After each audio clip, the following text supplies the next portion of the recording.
Que sommes-nous? Cette question hante l'humanité depuis que nous avons levé les yeux au ciel. Nous, êtres humains, vivons sur une toute petite planète bleue flottant dans l'espace. Une sphère fragile et isolée. Un grain de poussière suspendu dans un rayon de soleil, comme disait Carl Sagan. Ici, dans un univers tellement vaste qu'il dépasse l'entendement. L'obscurité qui nous entoure est habitée de milliards d'étoiles et de planètes. Mais ce qui est encore plus fascinant, c'est que nous ne savons presque rien de ce qui s'y trouve. Qu'en est-il de la vie ailleurs? Sommes-nous seuls? Sommes-nous la seule planète à être habitée? Aujourd'hui, nous sommes à l'aube d'une nouvelle ère. Une ère où, pour la première fois dans l'histoire de l'humanité, nous avons la capacité de commencer à répondre à certaines de ces questions. Des planètes similaires à la Terre existent-elles au-delà de notre système solaire? Et si oui, comment pouvons-nous les étudier? On a envoyé des sondes, des télescopes, des rovers, on a scanné des portions du ciel à la recherche de signaux ou d'anomalies. Mais aujourd'hui, la quête prend une nouvelle ampleur. Avec la construction de télescopes géants comme l'ELT au Chili, nous sommes sur le point de franchir un nouveau cap décisif. Et ces instruments vont littéralement ouvrir des fenêtres sur des mondes lointains.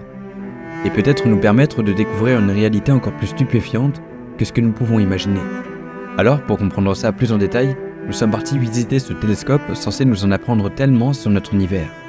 Nous sommes partis au Chili juste pour réaliser ce documentaire. Et ce télescope nous apportera sûrement des réponses. Il s'agit là de ce qui sera le plus grand télescope au monde. Alors il a plusieurs objectifs, mais en ce qui concerne les exoplanètes, il pourra analyser leur atmosphère et potentiellement y détecter des signes de vie. Alors pour ceux qui ne l'auraient pas vu, vous êtes actuellement sur la partie 2 du documentaire sur les exoplanètes. Il y a déjà un premier documentaire qui est sorti où on a parlé des méthodes de détection et de la formation des exoplanètes. Mais aujourd'hui on va plutôt parler de leur habitabilité et des signes de vie dans l'univers. J'espère qu'il vous plaira et c'est parti. Alors pas de panique, vous n'avez pas forcément besoin d'avoir vu le précédent documentaire pour comprendre celui-ci.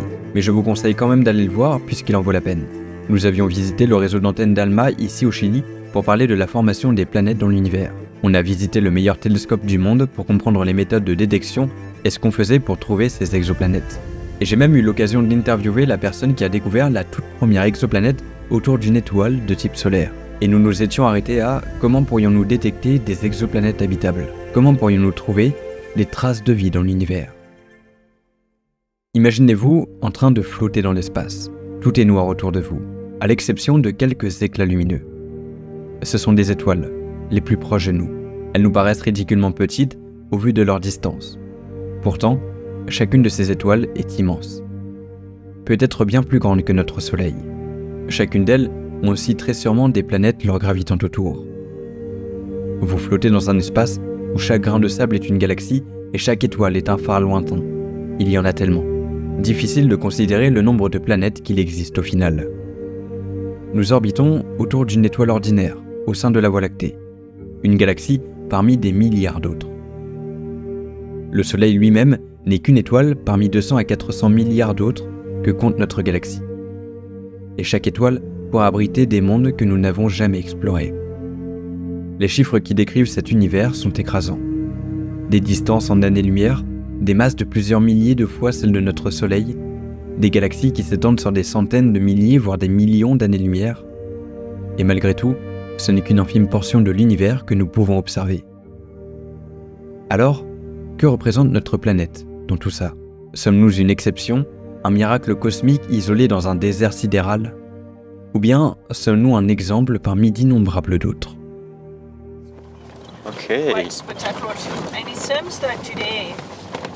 Ce télescope en construction, appelé Extremely Large Telescope, devrait normalement nous aider à répondre à toutes ces questions que nous pouvons nous poser.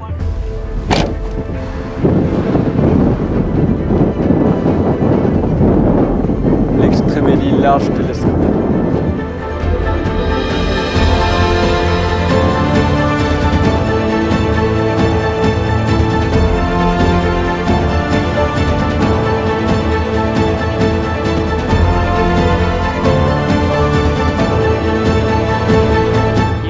ELT sera un télescope de 39 mètres.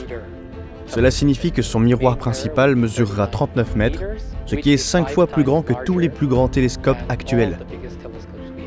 Ce sera le plus grand télescope optique au monde dans un avenir prévisible. Ça fait combien de temps que l'ELT est en construction déjà? La première brique, au tout début de la construction, c'était en mai 2017.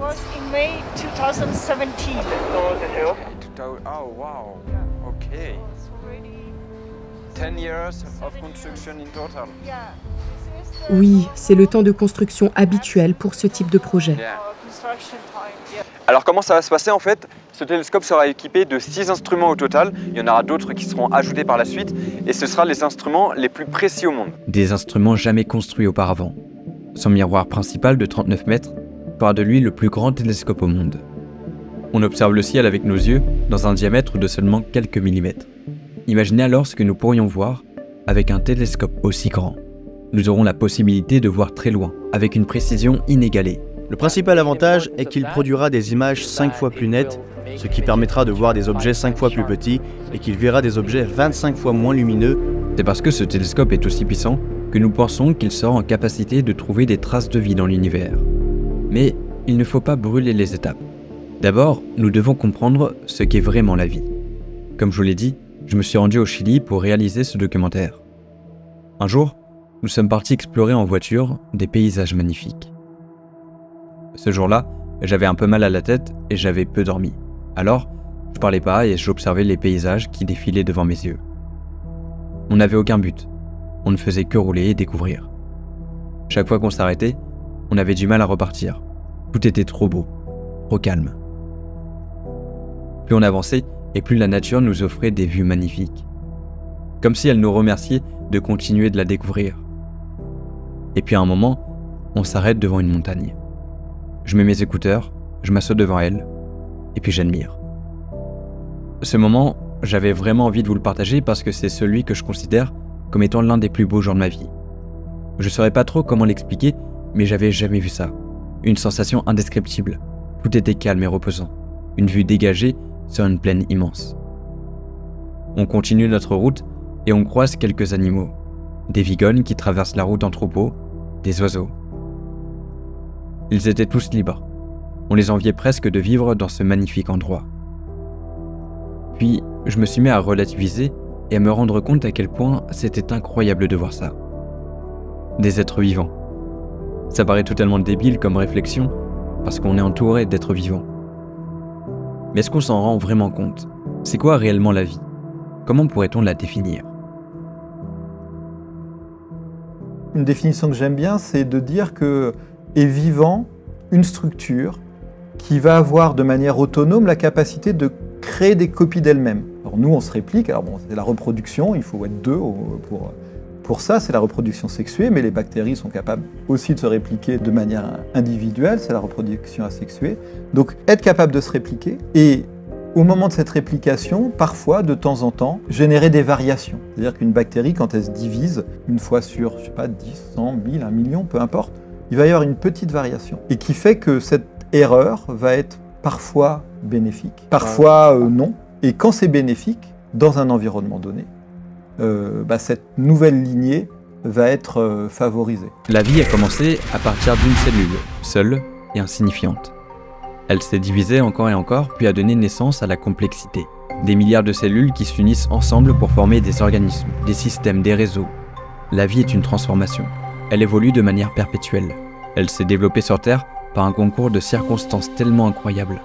Chaque événement, aussi insignifiant soit-il, aurait pu se dérouler autrement et empêcher toute vie de se développer sur Terre. Chaque changement, chaque évolution ont fait que nous sommes là aujourd'hui. Avant de se dire il y a forcément de la vie ailleurs, il faut essayer de se poser la question de tout le cheminement qui a conduit à l'apparition de la vie sur la Terre. Et ce cheminement, il apparaît de plus en plus comme une succession de concours de circonstances qui sont, alors quand on regarde après coup, on sait que ça a marché, mais qui semblent à chaque fois peut-être des tirages au sort très improbables. C'est parce que tout s'est déroulé ainsi que vous êtes là, à regarder ce documentaire que j'ai produit. Il n'y aura peut-être pas de réponse définitive pour expliquer ce qu'est la vie. Nous sommes nés ici, mais la vie aurait-elle pu apparaître sur une autre planète? D'après les statistiques, il est raisonnable de penser que la vie extraterrestre existe. La vie intelligente est peut-être difficile, mais il semble, d'après nos connaissances et notre ignorance, qu'une telle vie devrait exister. Oui, nous devrions dire qu'il s'agit de la première hypothèse. Et alors après, si on me dit, est-ce que tu crois qu'il y a de la vie ailleurs dans l'univers? Si on me dit, il faut être très concis, je dirais, ça ne m'étonnerait pas. Mais c'est loin d'être évident. Peut-être qu'une planète avec des conditions différentes de la Terre peut développer la vie. C'est une question que les scientifiques se posent encore aujourd'hui. Mais nous n'avons qu'un exemple de la vie. Nous nous basons sur un modèle précis pour orienter nos recherches. Je pense que l'univers est tellement vaste que c'est probable qu'il y ait de la vie, mais voir, c'est croire. Donc, une fois que nous aurons vu cette biosignature concluante, alors je serai confiant de dire que c'est le cas. Je serais quand même assez prudent sur la généralisation du cas de la Terre, au simple fait de se dire l'univers est tellement grand, ça veut dire que ça s'est forcément produit ailleurs. Parce que si on dérive ça, moi ce que j'aime bien comme analogie, on voit qu'il y a des milliards d'êtres humains. Il n'y en a pas deux qui sont identiques. Et ça, on a l'intuition de se dire c'est normal, parce que les histoires, déjà le jeu de la génétique, mais on peut faire des statistiques sur la génétique, et on pourrait dire de toute façon dans l'univers, ça devrait se reproduire ailleurs, mais toutes les micro-variations qui vont se passer pendant la vie des individus vis-à-vis de l'environnement, il faut qu'il y a forcément des individus uniques. Alors, où devons-nous chercher la vie? Cette question nous a mené à établir des critères pour définir une planète comme habitable ou non, et nous aider par la suite à dire si celle-ci est habitée ou pas. Plein de critères différents qu'on base par rapport à nos connaissances de la vie terrestre et sur comment elle est apparue. Qu'est-ce qui fait qu'une planète soit habitable? Bon, alors tout commence par la zone habitable. Ce terme désigne une région autour d'une étoile où la température permet à l'eau de rester à l'état liquide. Si c'est trop près du soleil, il fait trop chaud, et s'il y a de l'eau, elle ne sera jamais à l'état liquide. Et puis si c'est trop loin du soleil, il fera trop froid, et l'eau ne sera jamais non plus à l'état liquide. solide, quoi. Et sera sous forme de glace. Trop proche de l'étoile, l'eau s'évapore, trop loin, elle gèle. Mais cette zone n'est qu'un des nombreux critères à remplir. Elle varie selon la taille, la luminosité et la chaleur de l'étoile. Autour d'une étoile naine rouge par exemple, qui est moins chaude, eh bien la zone est plus proche. Il faut donc parfois chercher des planètes loin de leur étoile et parfois les chercher proches. Et ce, selon le type d'étoile que c'est. Et on pense que l'eau est probablement indispensable pour que la vie puisse apparaître. Si on est dans cette zone, on sait qu'il y a des planètes. Mais par contre, à nouveau, on n'est pas sûr qu'il y ait de l'eau sur ces planètes. La distance ne fait pas tout. Il faut d'autres critères plus spécifiques, car être seulement dans la bonne zone, ce n'est pas suffisant. Pour vous donner un exemple, Vénus est dans la zone habitable du Soleil. Et pourtant, cette planète est très loin d'être habitable. L'eau est au cœur de la vie telle que nous la connaissons. Toute forme de vie terrestre en dépend, qu'elle soit microscopique ou complexe. Une planète sans eau liquide est presque assurément stérile. Enfin, toujours selon nos connaissances et nos critères actuels. Mais il y a des exceptions.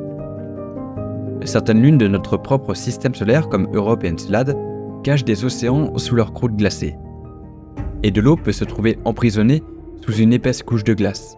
Alors peut-être qu'il y a de la vie là-bas. Ça veut dire que même sans eau liquide en surface, il pourrait y avoir de la vie en profondeur sur une planète. Au fond des océans sur la Terre, il y a des sources hydrothermales, des petits volcans. On pense qu'il y a probablement aussi de l'hydrothermalisme au fond des océans. Et donc peut-être que la vie a pu apparaître aussi dans ces océans, mais là on est dans un cas de figure qui est très différent de ce qui a pu se passer sur la Terre et sur Mars. Et si on trouve de la vie dans ces océans, alors déjà, il faut aller voir, mais si on en trouve, ça va nous apprendre énormément de choses sur les statistiques d'apparition de la vie. C'est pourquoi on compte lancer des missions sur les lunes de Jupiter et de Saturne pour déterminer si oui ou non il y a de la vie. Et d'ailleurs, je vous parlerai de tout ça dans une prochaine vidéo qui j'espère vous plaira. L'habitabilité dépend aussi de la masse et de la taille de la planète. Une planète trop petite comme Mercure ou notre satellite la Lune n'aura pas une gravité suffisante pour retenir une atmosphère. Et sans atmosphère, il est impossible de maintenir un climat stable, et encore moins de protéger la surface des radiations stellaires et cosmiques mortelles. D'un autre côté, une planète trop massive comme Neptune ou Jupiter sera une géante gazeuse, incapable d'offrir une surface solide où la vie pourrait s'épanouir. Les planètes idéales sont celles qui se situent dans cette fourchette intermédiaire, assez grande pour retenir une atmosphère, mais pas trop massive pour devenir des géantes gazeuses. Prenons l'exemple de la Terre qui se trouve dans cette gamme parfaite. Elle a suffisamment de masse pour conserver une atmosphère riche en oxygène, mais reste une planète rocheuse où la vie a pu se développer.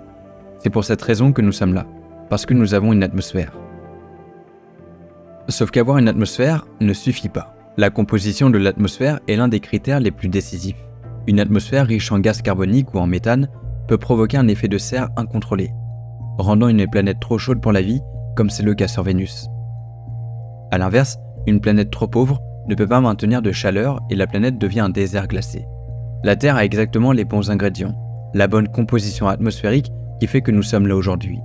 Si on veut trouver de la vie similaire à celle qu'on a sur Terre, il faudrait cibler des planètes ayant des compositions atmosphériques similaires. Et ça, c'est pas simple à faire.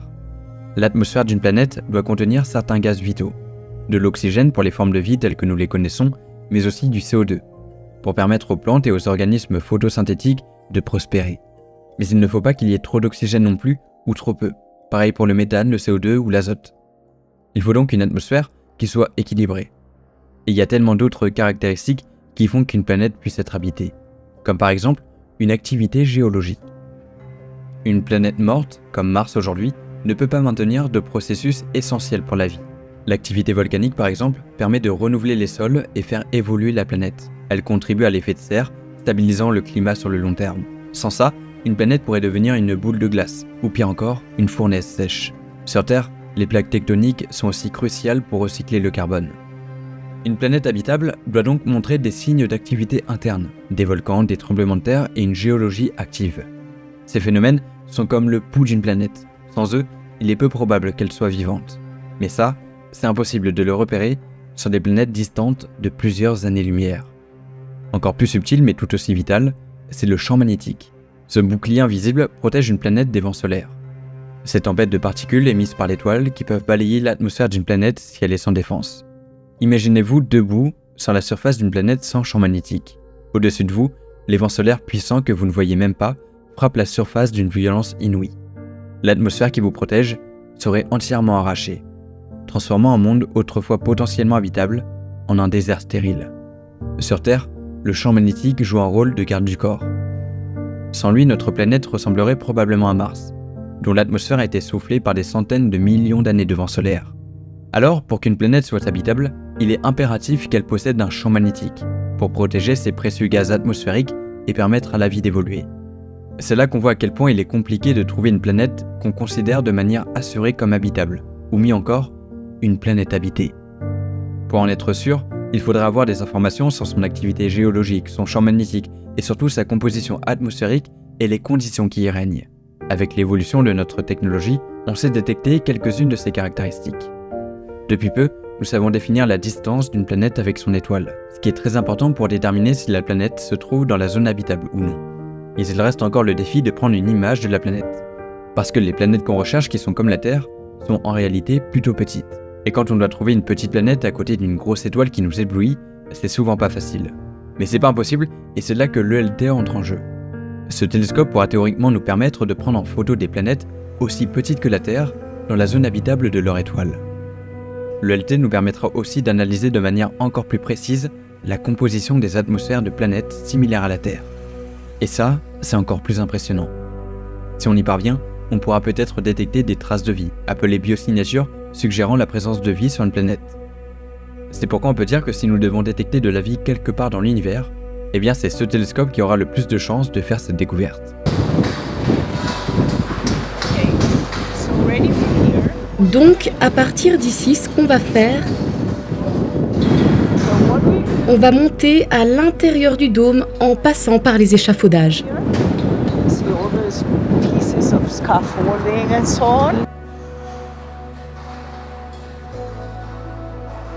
Ce télescope extrêmement large, ou ELT pour Extremely Large Telescope, est actuellement en construction sur une montagne au Chili à plus de 3000 mètres d'altitude.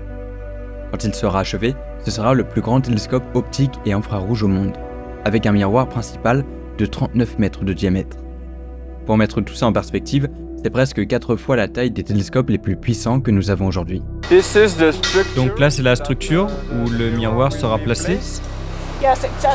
Oui, exactement. Cette grande structure sera le support du miroir principal. Ok. Wow. Le plus grand, 39 mètres de diamètre. C'est impressionnant tout ce qu'on peut voir. Wow. Le miroir principal sera donc celui-ci. C'est là que la lumière provenant de l'univers sera collectée. Il fait 39 mètres de diamètre et nous aurons un miroir secondaire placé tout en haut. Ensuite, il y en aura 3, 4, 5 autres, parce que le système d'optique adaptative sera ajouté au système d'optique du télescope.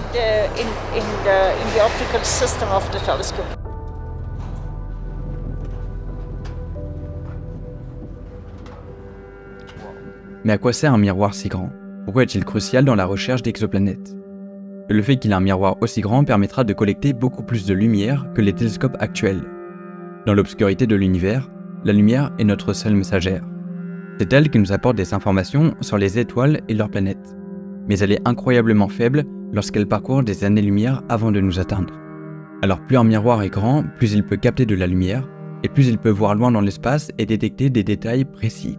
Le miroir de l'ELT est conçu pour capter la lumière des étoiles les plus lointaines, mais surtout celle des exoplanètes qui orbitent autour. On pourra explorer les zones de formation planétaire, analyser les exoplanètes en détail et déterminer leur température, leur vitesse, leur composition interne, enfin plein de choses. Et c'est une avancée incroyable dans le monde de l'astronomie. Mais c'est pas tout, puisque jusqu'alors, on pouvait seulement prendre les grosses planètes qui étaient suffisamment éloignées de leur étoile. Mais grâce à ce télescope, on pourra détecter des planètes beaucoup plus proches de leur étoile et qui sont beaucoup plus légères. Et ça, c'est une très grande avancée. En décomposant la lumière reçue en ces différentes longueurs d'onde, il sera capable de déterminer quel gaz compose l'atmosphère d'une planète. On pourra savoir si une exoplanète a des centaines de milliers de milliards de kilomètres, possède de l'oxygène, du méthane ou même de la vapeur d'eau dans son atmosphère. Cet observatoire pourra à peu près utiliser toutes les méthodes, donc celle de transit pour analyser les atmosphères des exoplanètes, mais aussi la méthode par vitesse radiale. Elle sera extrêmement précise puisqu'elle pourra détecter des étoiles se déplacer jusqu'à 0,035 km/h. Donc c'est hyper précis, ça nous permettra de détecter des exoplanètes de faible masse comme des planètes comme la Terre. Évidemment, il pourra aussi faire de l'imagerie directe, mais ce sera plus seulement les grosses planètes, ce sera aussi les planètes beaucoup plus légères comme la Terre par exemple, puisque l'observatoire en globalité et même les instruments qu'il compose seront beaucoup plus précis et beaucoup plus avancés. Le pouvoir de l'ELT ne repose pas seulement sur son miroir géant. Il sera aussi équipé d'instruments parmi les plus sophistiqués jamais construits. Donc il y aura par exemple l'instrument Harmony qui sera capable de détecter des exoplanètes autour d'étoiles de moins de 300 millions d'années qui seront entre 150 et 6 milliards de kilomètres. Harmony pour High Angular Resolution Monolithic Optical and Near Infrared Integral Field Spectrograph. Il est principalement conçu pour capturer des images à une résolution incroyable, tout en effectuant une spectroscopie détaillée. Autrement dit, il permettra de voir des exoplanètes proches de leur étoile en éliminant sa lumière éblouissante. Harmony pourra donc prendre des images directes d'exoplanètes et analyser la lumière de leur atmosphère pour en déduire leur composition. Ça nous donnera des indices précieux sur les conditions climatiques et atmosphériques de ces mondes lointains. Ensuite, on a aussi l'instrument Métis. Alors lui, il est très intéressant puisqu'il pourra prendre en photo des planètes qui sont comme la Terre et analyser leurs caractéristiques. Contrairement à Harmony qui se concentre sur le visible et le proche infrarouge, Métis travaille dans l'infrarouge moyen. Lorsque nous observons les étoiles en infrarouge moyen, on voit l'étoile comme moins lumineuse et la planète comme plus brillante. C'est parce que la planète est plus froide et dans l'infrarouge moyen, nous verrons mieux les objets froids. En fait, il faut savoir que la plupart des planètes émettent de la chaleur dans l'infrarouge. Et donc c'est en étudiant ces émissions que Métis pourra détecter directement la chaleur émise par des exoplanètes. Il pourra aussi révéler la présence de molécules complexes dans l'atmosphère. Métis sera capable de prendre des images très nettes de quelques systèmes semblables à la Terre. C'est probablement grâce à Métis que nous obtiendrons la première image d'une planète semblable à la Terre autour d'une autre étoile. L'ELT sera aussi composé d'un spectrographe à ultra haute résolution, celui qu'on nomme ARS. En décomposant la lumière en ses différentes longueurs d'onde, ARS nous permettra de détecter des signatures chimiques spécifiques dans les atmosphères des exoplanètes. Il nous aidera à identifier des molécules comme l'oxygène, l'eau ou le méthane, qui sont des indicateurs potentiels de la présence de vie. ARS sera également capable de mesurer les mouvements des étoiles avec une précision sans précédent, ce qui est essentiel pour détecter des exoplanètes de la taille de la Terre, et ce en observant les petites oscillations qu'elles induisent sur leurs étoiles hautes.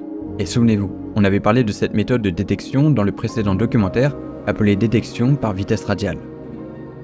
Il y aura aussi cette caméra révolutionnaire appelée Mikado pour Multi-IO Imaging Camera for Deep Observations. Elle est principalement conçue pour capturer des images avec une résolution inégalée dans le proche infrarouge. Grâce à son système d'optique adaptative multiple, comme on en avait parlé dans le précédent documentaire quand on était au VLT, Mikado pourra corriger en temps réel les distorsions causées par l'atmosphère terrestre.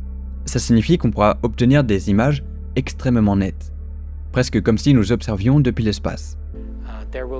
Il y aura d'autres instruments comme Mikado, qui aura un très grand champ de vision, ce qui lui permettra de prendre de grandes photos, mais aussi une très haute résolution. Aucun instrument sur la planète ne peut faire ça aujourd'hui. Avec Mikado, on aura la possibilité d'explorer les détails fins des galaxies lointaines, étudier la formation des étoiles et des planètes, et même observer les mouvements des étoiles autour du trou noir supermassif au centre de notre galaxie, Sagittarius A étoile. En somme, Mikado pourra nous permettre de plonger plus profondément dans l'univers, révélant des secrets encore inaccessibles avec les technologies actuelles. Où est-ce que les données seront traitées, comme pour le VLT avec son centre de contrôle? Non, directement dans la salle de contrôle. Le LT sera un télescope de plus de l'observatoire de Paranal, ce qui veut dire qu'il pourra être contrôlé depuis la même salle de contrôle. Ce ne sera pas trop loin? Non, non, non, tout sera connecté. Avec tous ces moyens, le LT pourra peut-être trouver une planète avec une composition atmosphérique qui fera polémique. Pour ce faire, il faut étudier les atmosphères de ces planètes terrestres et il y a deux façons de procéder. Vous pouvez le faire par spectroscopie de transmission, où la planète se place devant l'étoile et où nous pouvons mesurer l'effet de l'atmosphère autour de la planète sur le spectre de l'étoile. Et pour les planètes que nous détectons par imagerie directe, parce que nous voyons la planète, nous l'avons séparée de la lumière de l'étoile, nous pourrons prendre toute la lumière de la planète et obtenir un spectre de la planète et ensuite caractériser son atmosphère à partir de là. Les signes de vie seront détectés en mesurant l'abondance des espèces gazeuses, comme l'oxygène, le dioxyde de carbone, le méthane et l'eau. S'il y a des déséquilibres dans le nombre de molécules que nous détectons dans les atmosphères, certains de ces déséquilibres ne peuvent être causés que par la vie. En détectant ces déséquilibres, nous pourrons détecter des signes de vie s'ils existent autour de 10 à 15 planètes proches de notre système solaire. Est-ce une planète habitée? Ou est-ce que sa composition atmosphérique est explicable par des phénomènes totalement naturels, autres que la vie? Ce sera la grande question qui viendra ensuite. La mesure n'est qu'une partie du problème. Il y a aussi l'interprétation.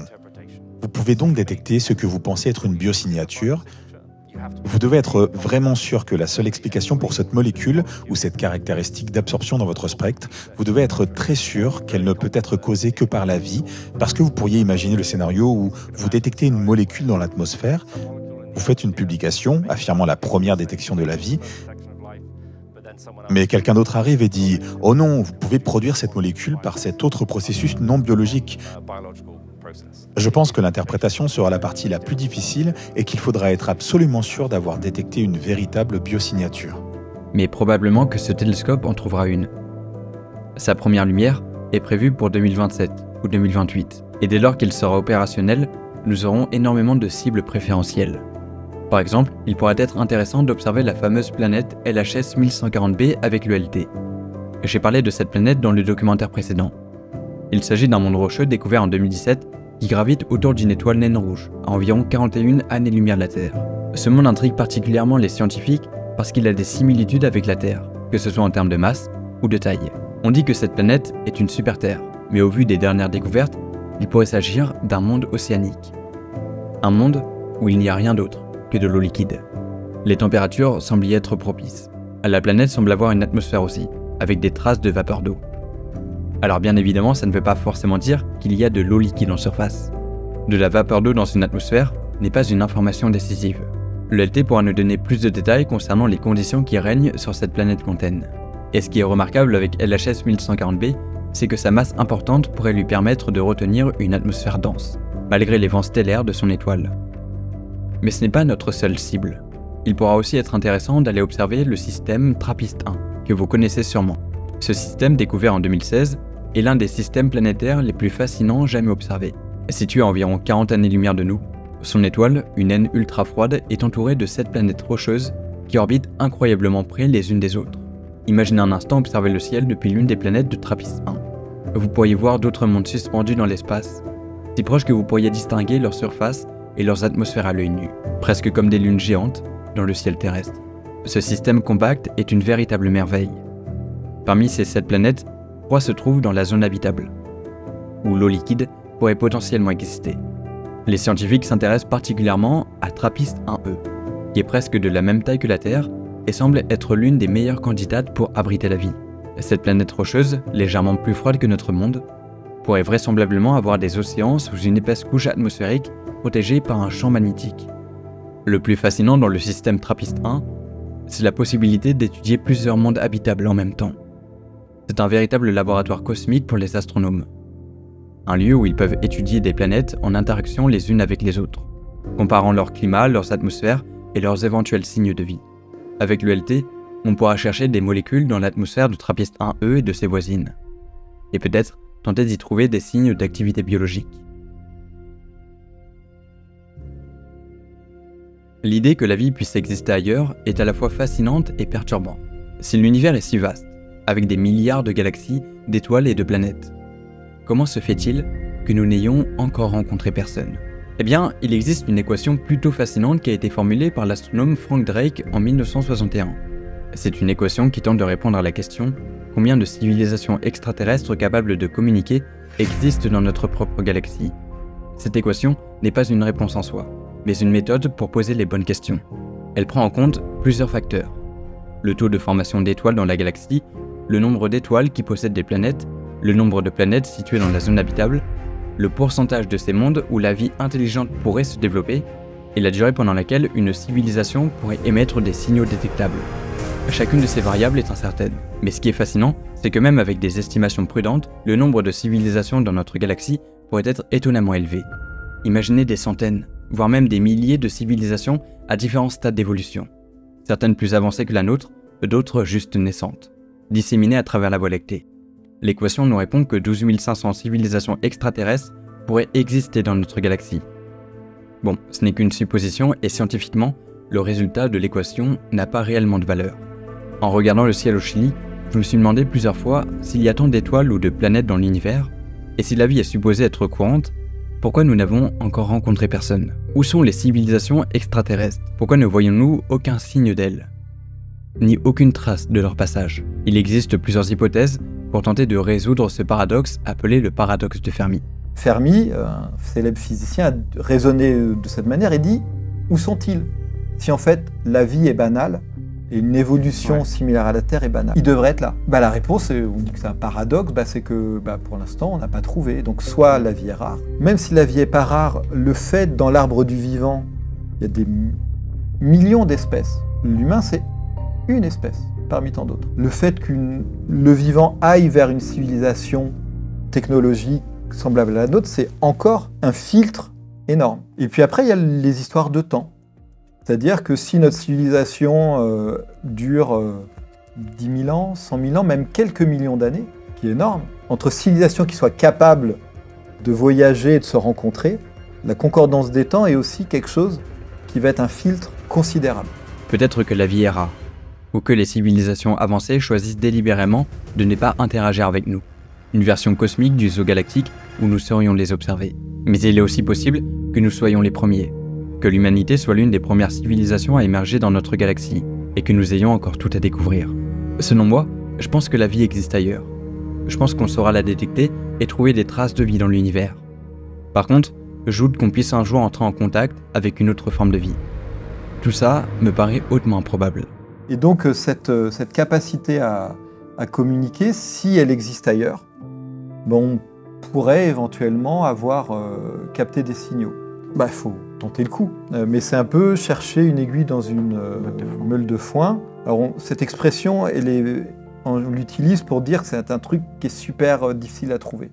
Alors ça dépend de la taille de la botte de foin. La taille de la botte de foin, elle est énorme. C'est la galaxie, l'univers, c'est quelque chose de considérable. Donc effectivement, s'il y a 1, 2, 10 aiguilles, il y a peu de chances qu'on les trouve. Si on a plein, alors là on va se piquer, on va avoir les doigts qui saignent. Pour l'instant, on n'a rien trouvé. Au vu du nombre de planètes dans l'univers, il est peu probable que la Terre soit unique. Mais jusqu'alors, on n'a détecté qu'à peine 5500 exoplanètes. Et elles se trouvent toutes proches de nous. On espère, avec les nouvelles innovations technologiques comme l'ELT par exemple, qu'on pourra pousser nos recherches beaucoup plus loin et trouver des planètes avec des atmosphères propices à la vie. Ce qui pourra peut-être finalement répondre à la fameuse question « Sommes-nous seuls dans l'univers ?» Parce que pour le moment, d'un point de vue scientifique, oui, nous sommes seuls dans l'univers. Et d'ailleurs, si vous souhaitez m'aider à réaliser d'autres documentaires du style, sachez que vous pouvez participer à la cagnotte qui se trouve en description si vous le souhaitez. Merci à tous de les avoir suivis, on se retrouve dans quelques semaines pour un autre documentaire encore au Chili sur l'énergie noire. C'était Zebrolos, bye.